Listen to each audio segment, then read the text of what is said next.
So now we turn to book 3, where he gets into a more in-depth discussion about specific moral virtues.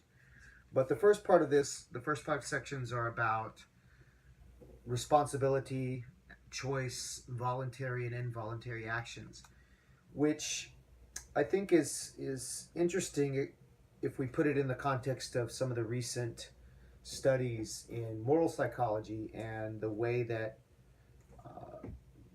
certain scientific domains might help us to understand morality and all of the things that come along with that: responsibility, punishment. If you listen to some of you listen to the podcasts on moral responsibility and neuroscience and morality. If you didn't listen to those, maybe you want to go and check those out in the context of this section, because it provides, I think, a useful framework to maybe put Aristotle into something that is kind of au courant and fairly recent. But the big distinction he makes is between the voluntary and the involuntary.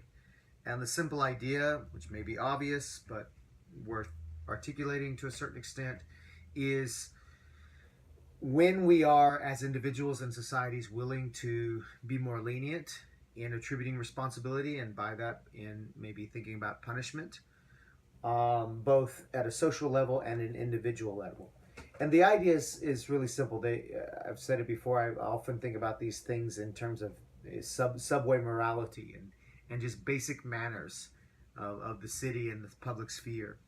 And all those like little things that seem maybe kind of arbitrary and negligible, but the pleases and the thank yous and the making sure you're not taking up too much space, or all of those things that go on an everyday basis, that are kind of some of the most important glue of just the social functioning, glue and lubrication of the social functioning. So, for example, you're on the subway, or you're out in public and someone steps on your foot. Now, if that person steps on your foot and they kind of don't acknowledge you, yeah, it hurts and you're annoyed perhaps, but it's not the same if they step on your foot and then they look right at you in the face, meaning you kind of attribute to them that they knew they did it. And then once you attribute that they knew they did it and that it wasn't an accident, an involuntary action, it doesn't take much for them to make it okay. A simple sorry or a simple excuse me. Whereas if they do that and they look at you and it's kind of the case where you think they are aware they did it, maybe they intended to do it, but then they don't follow it up with an immediate I'm sorry, then it becomes, you've got words, right? You're hurt at a different level. So in the first case, ouch, my toe, that would be injury. But when they don't say I'm sorry, or they just maybe followed up with rude words, then you are harmed. Your person is harmed. So it's not just your toe, it's just your being, which is to say your subjectivity. They don't acknowledge you as a subject, they treat you like an object. And so in those cases where the intention is there, but also kind of anticipating maybe Kant, you're treated as a means or a mere object, then there is that recoil or that reaction, certainly a personal reaction where you're more angry, you're more upset, you haven't been respected, but also the way in which you individually want to respond in terms of returning it with harsh words or physical retaliation or some other kind of punishment.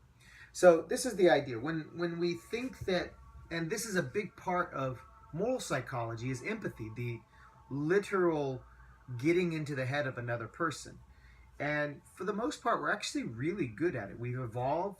The genus Homo is 2.3 million years. The species Homo sapien, 200,000 to 300,000 years. And these are the conditions under which we mostly evolved, was the face-to-face, being really good at reading people's faces, and by reading people's faces, attributing a certain intention to their actions.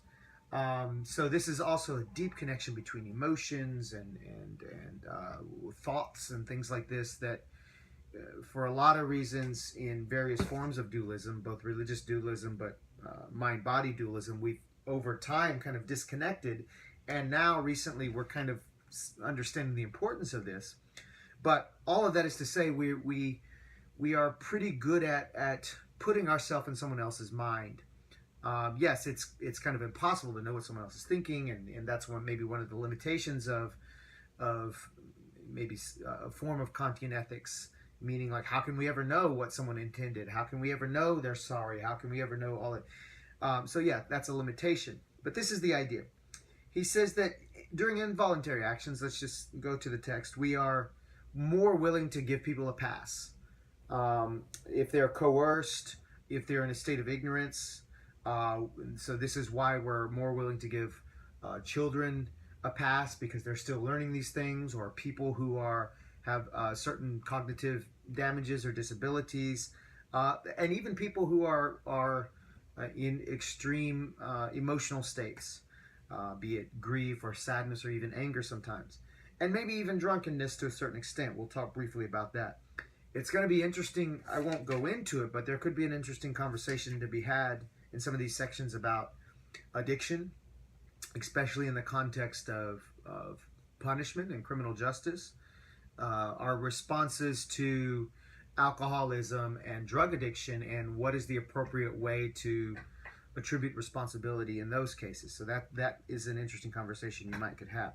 So the big distinction is between involuntary and voluntary. So on page 39, book 3, section 1, so at the very bottom of page 39, 1110b 16, the forced then seems to be that whose moving principle is outside, the person forced contributed nothing. So the involuntary, the idea is that it's the force comes from outside somehow, that the agent, the moral agent, is rendered passive, and we're more willing to give a pass. On the next page, 40, 1110b 25, I just want to mention this because we'll come back to this later. Acting by reason of ignorance seems also to be different from acting in ignorance. For the man who is drunk or in a rage is thought to act as a result not of ignorance, but of one of the causes mentioned, yet not knowingly, but in ignorance. So, we do this, sometimes in our everyday lives, both to others and ourselves. This, let's just call it maybe the context at best, but the excuse at worst. Oh, I was too drunk. I wasn't fully there. And, sometimes that happens. People get blackout drunk and, do, benign things, but also very harmful things. And of course, this is not to say that someone who drunk drives or does sexual assault when they're drunk is ever not morally accountable, of course. But in these things like harmful words or just kind of silly behavior, bad behavior, we oftentimes, at least the first few times, are more willing to say, oh, you were just drunk.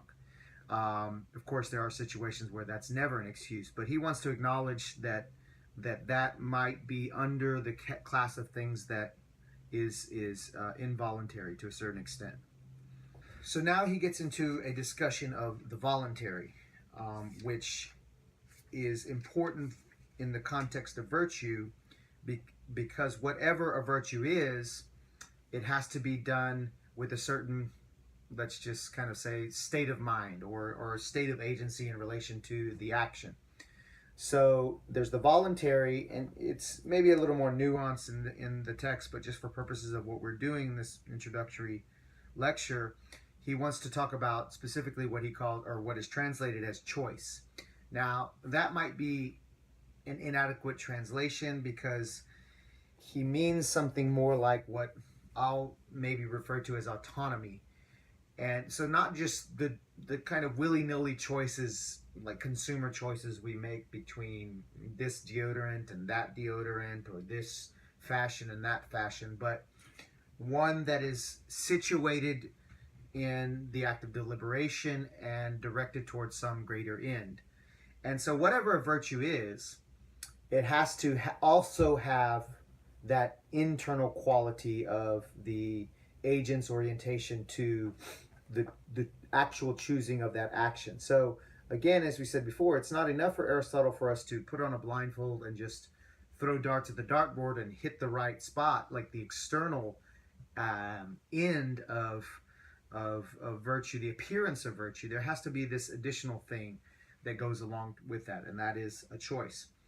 So on page 41 in 111b, so this is book 3, section 2, 111b4, both the voluntary and the involuntary having been delimited, we must next discuss choice.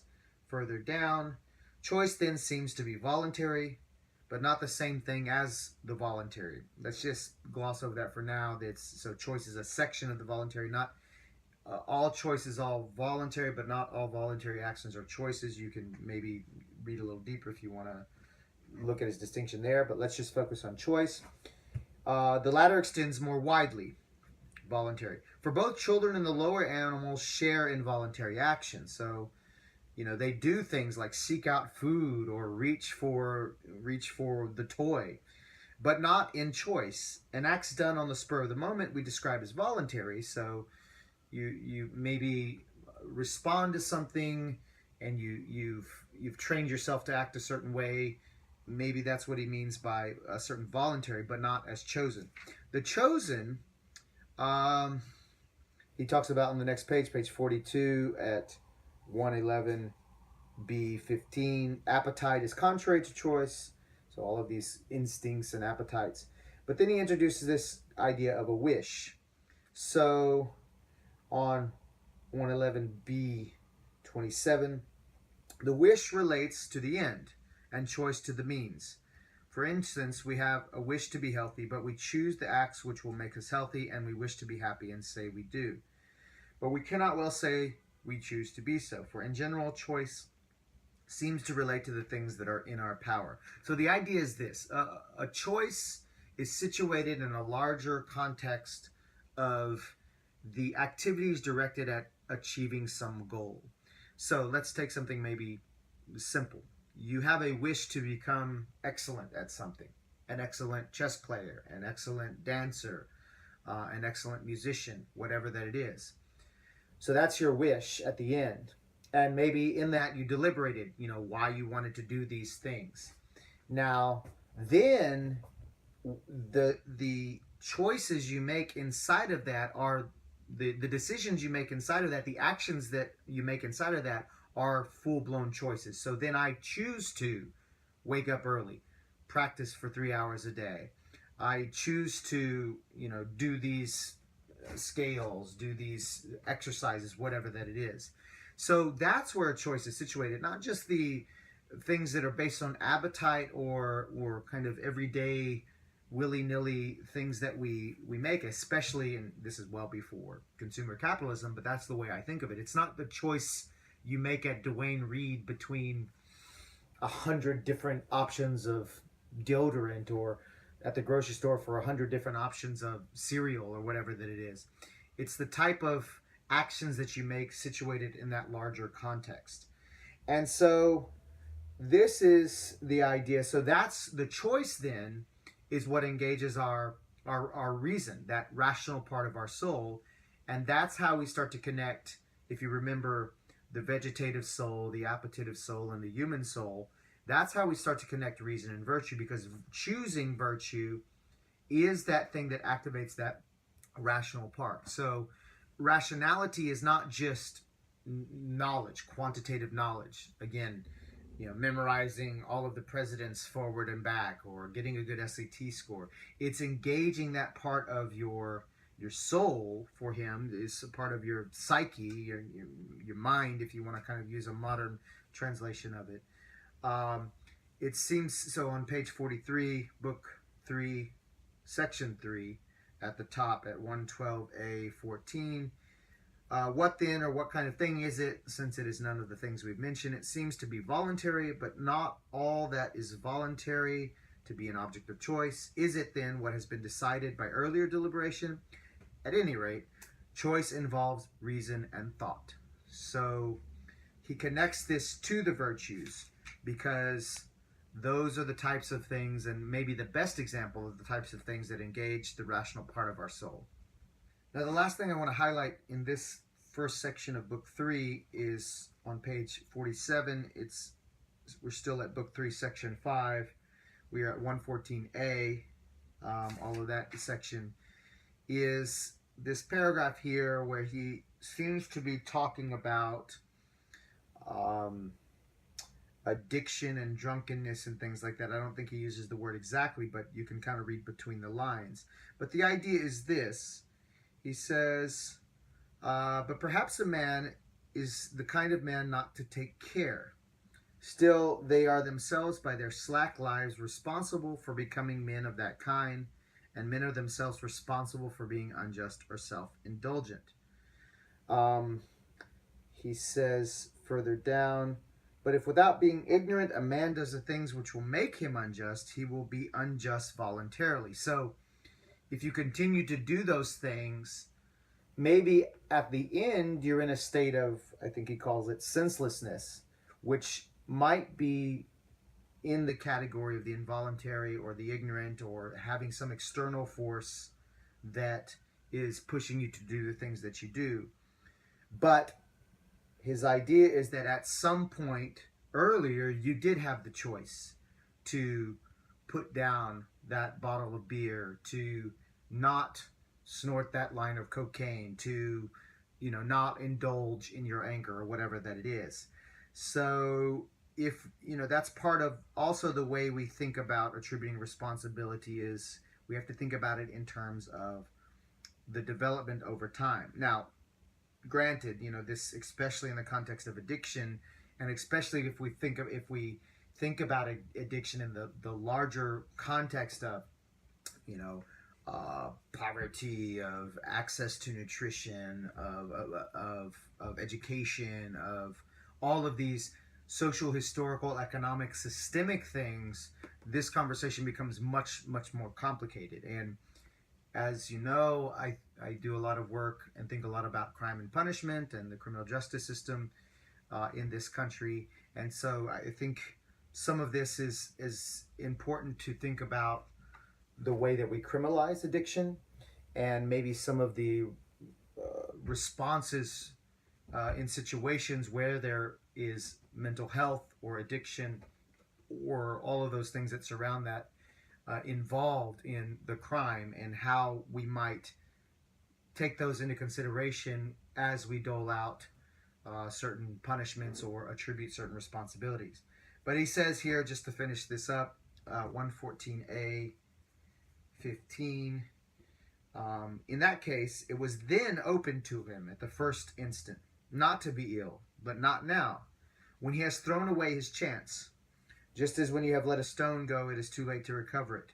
But yet it was in your power to throw it, since the moving principle was in you.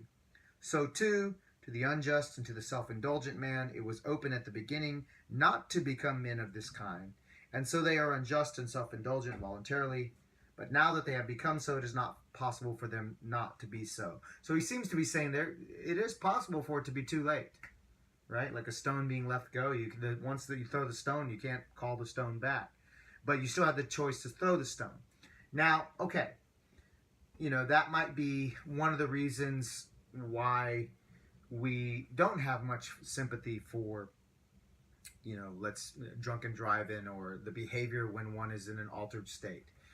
Of course, this is complicated the more we start to learn about the genetic underpinnings of addiction and alcoholism, not to mention all of those in the context of Aristotle, those habitat factors, which include, socioeconomic status, history, all of these things, where that choice to throw the stone it's not that clean cut, because a lot of this is so historically and kind of developmentally ingrained, be that genetically, biologically, or the kind of social cues from our various habitats, where even before the possibility for making a choice in the Aristotelian sense was there, the stone was already kind of let go and falling towards the ground. So I think it's just an interesting little paragraph to kind of think about, problematic as it may be, but just to maybe help us fill out this idea of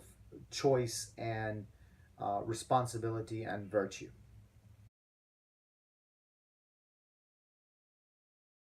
Now, for this last section, we're going to look at some of the specific virtues. So now finally we get all of this kind of broad strokes. Eudaimonia, that's the good life, that's the end, that's sufficient in itself, toward which we aim. In order to achieve that flourishing or well-being, we have to do those things that are unique to humans, which is not simply eat and sustain ourselves and fulfill our desires, but activate our rational part. To activate that, we have to engage in choice and autonomous choice, which are, it can be a couple of things, but in this context, choosing virtue and developing that virtue over time, knowing how to act the right way at the right time with the right amount to the right person in the situation. So virtue is not a hard and fast thing. It kind of moves a little bit over time and depending on the context. In between the surf and spray and the Scylla and Charybdis of vice. And the way that we learn that is through habit, which is very much circumscribed by place and the habitat. They're kind of mutually and dialectically related.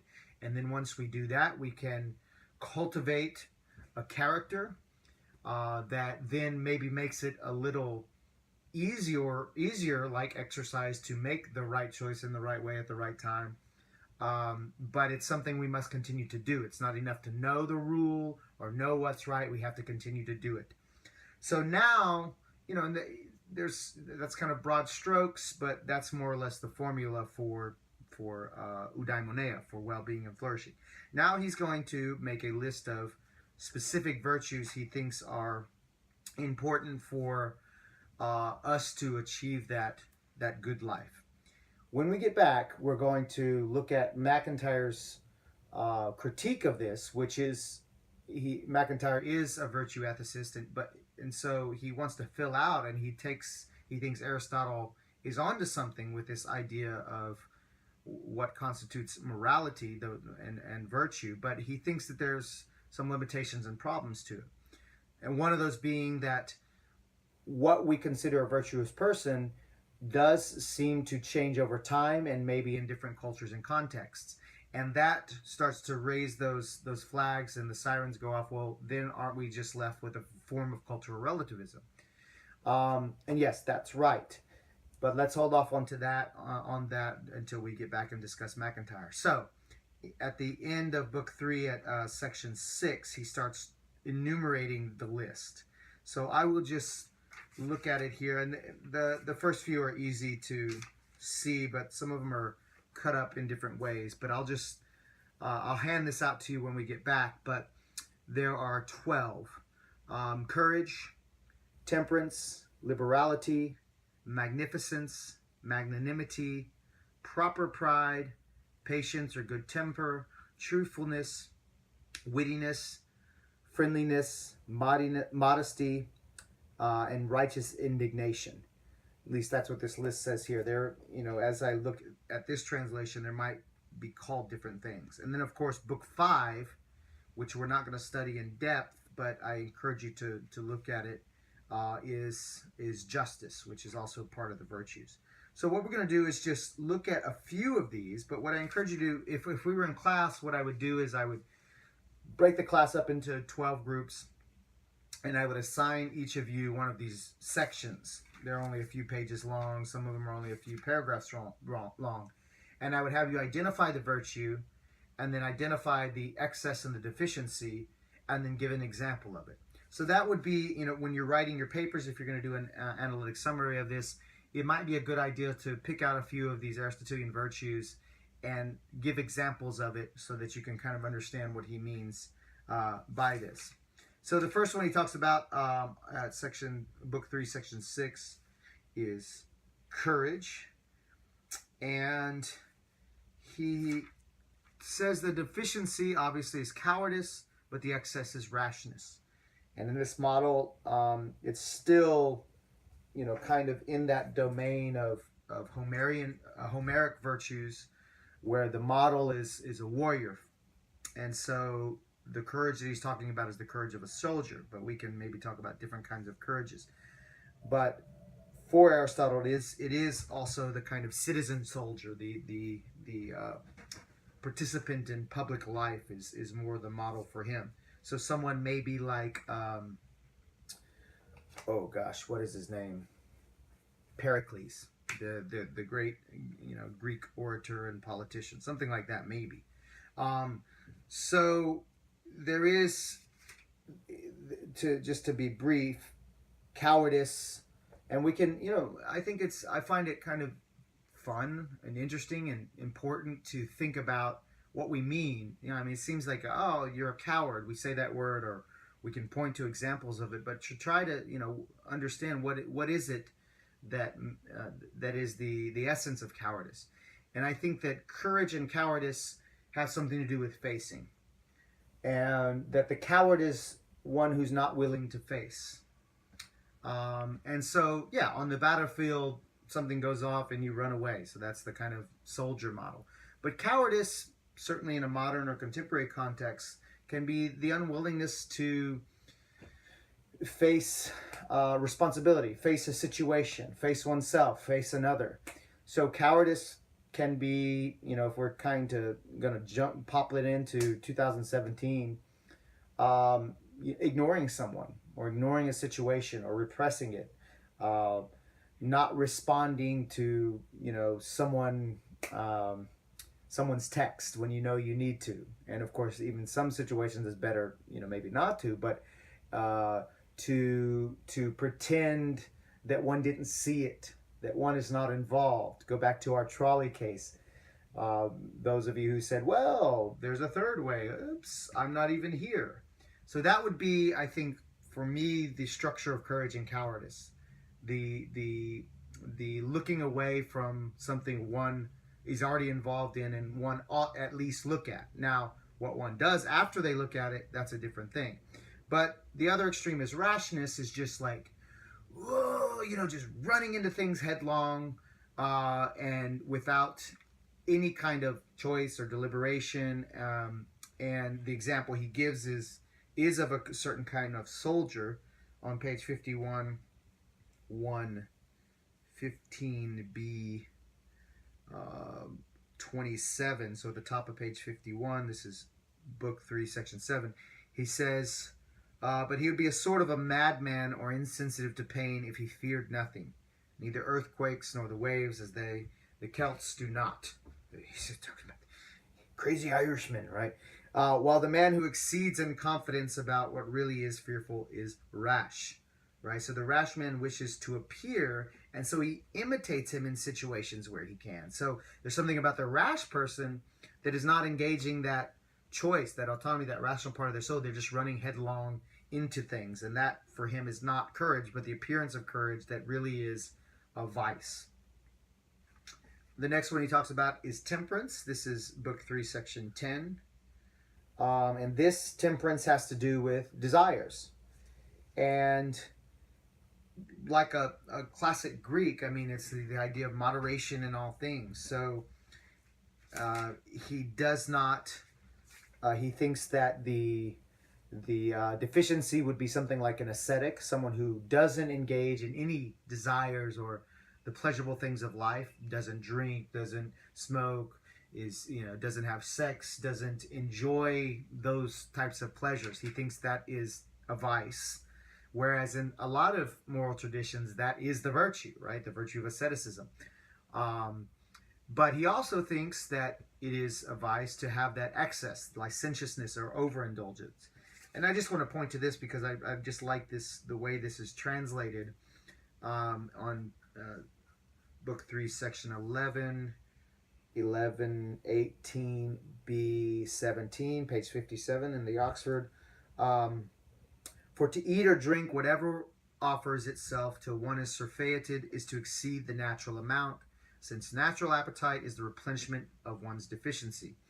Hence, these people are called belly gods, this implying that they fill their belly beyond what is right. It is people of entirely slavish character that become like this. So that excess of hedonic seeking and overindulgence of that pleasure is something that, but that phrase belly gods, because the Buddhists have a similar phrase, the empty ghost.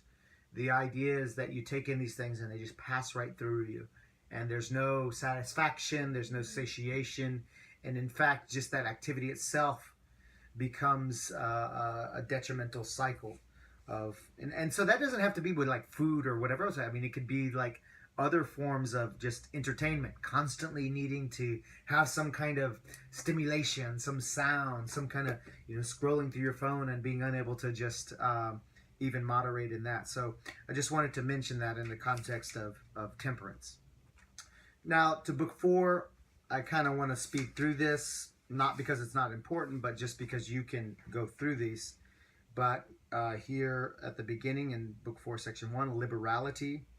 So these have to do with giving. So there is a kind of, it's possible to give too much, but to not give enough would be miserliness or meanness. So we can think about that in the context of charity. Magnificence.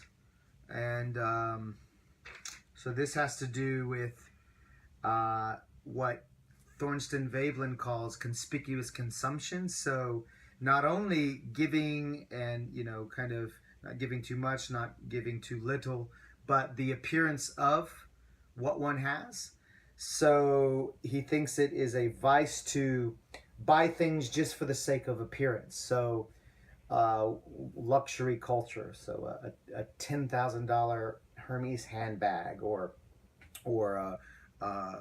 Bugatti or whatever that it is, that is an example of vulgarity and tastelessness.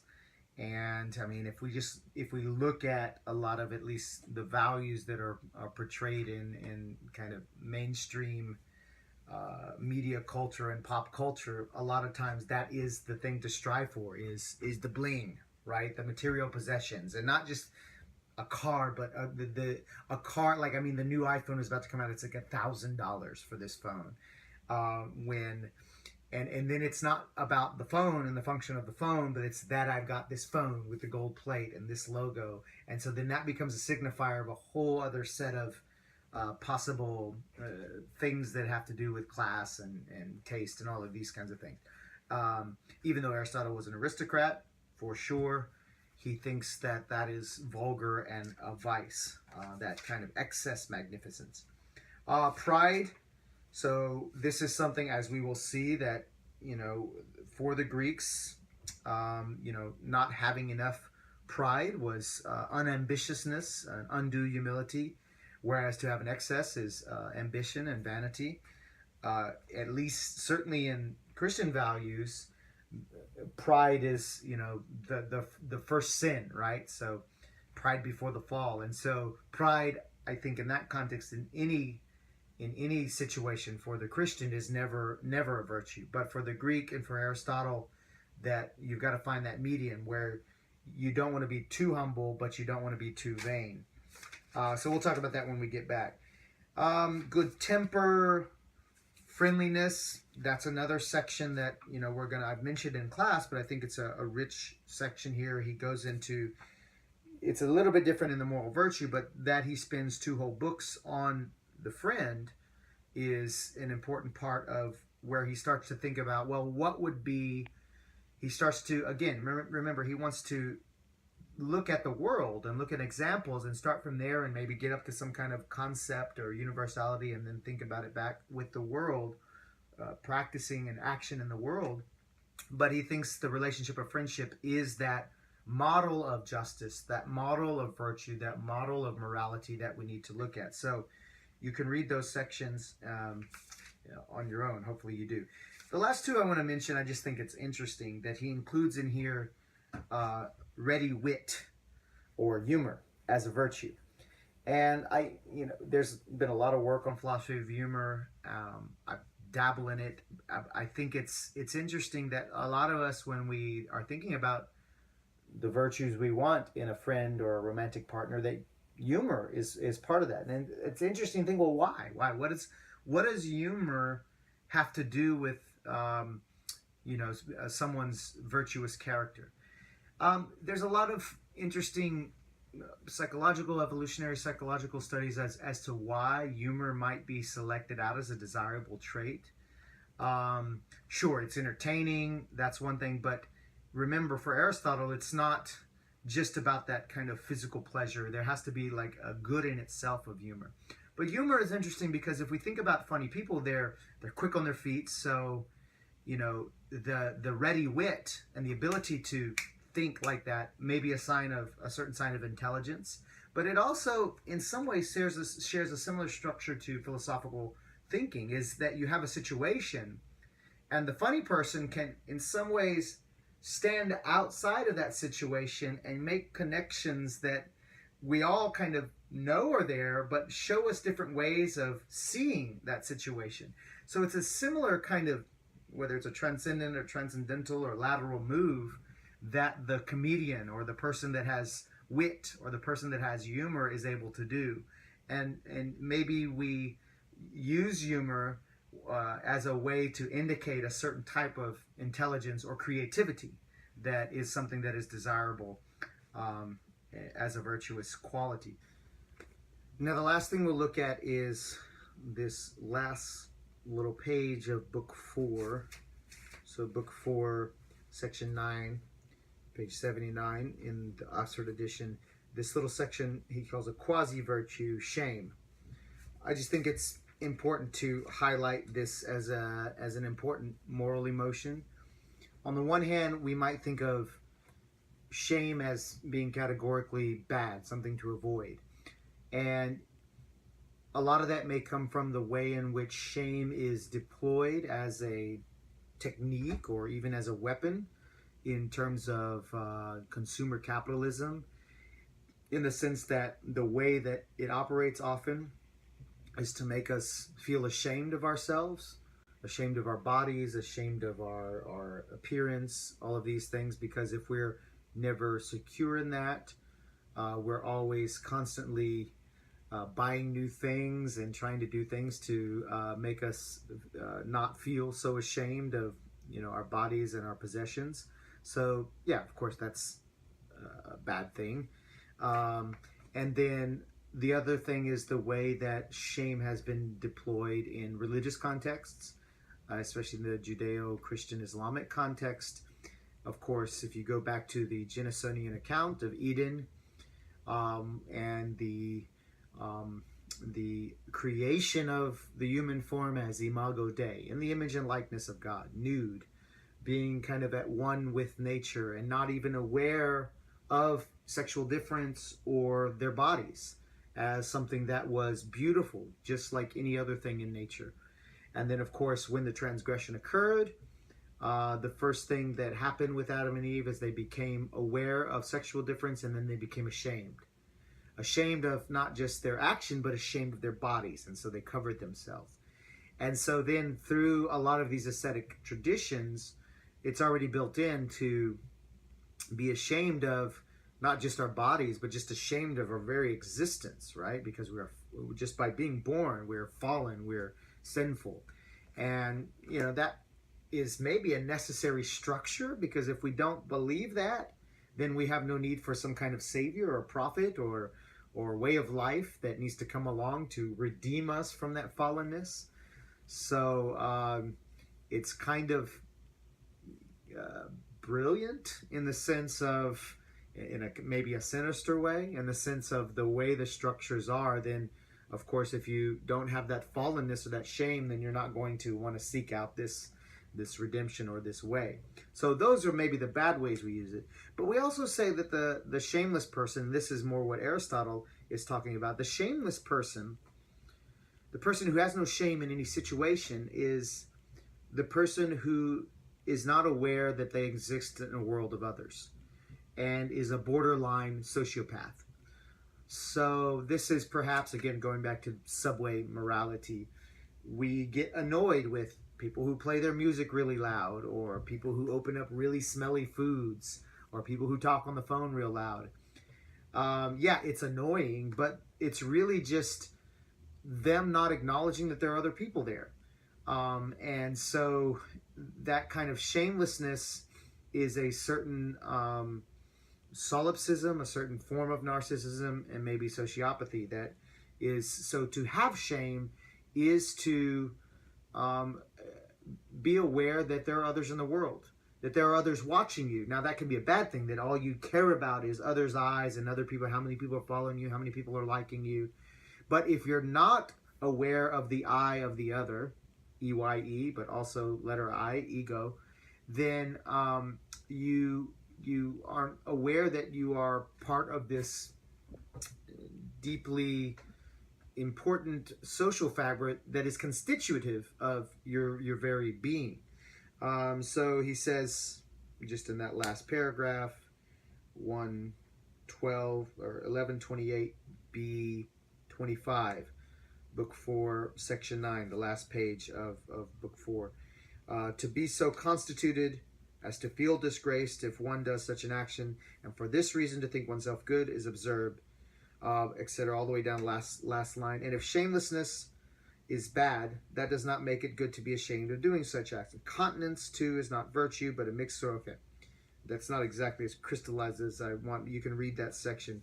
But the idea is to have a proper kind of shame is an important quasi-virtue that is the characteristic of any virtuous character. So that's it for now. Very condensed, but hopefully enough for you to have the basic outlines of some of the parameters of Aristotle's ethics. Again, we just did book 1 through 4. The table of contents is a good place to kind of look for the general outline, but hopefully those of you who are considering writing the analytic summary will have enough to at least start. Now, when I get back, we're gonna kind of tie up some loose ends, focus on McIntyre, and then answer any questions that you have so that you can be prepared not only to maybe write this analytic paper, but also to have a foundation moving forward for some of the other ethical paradigms we're going to look at. Okay, have a good week.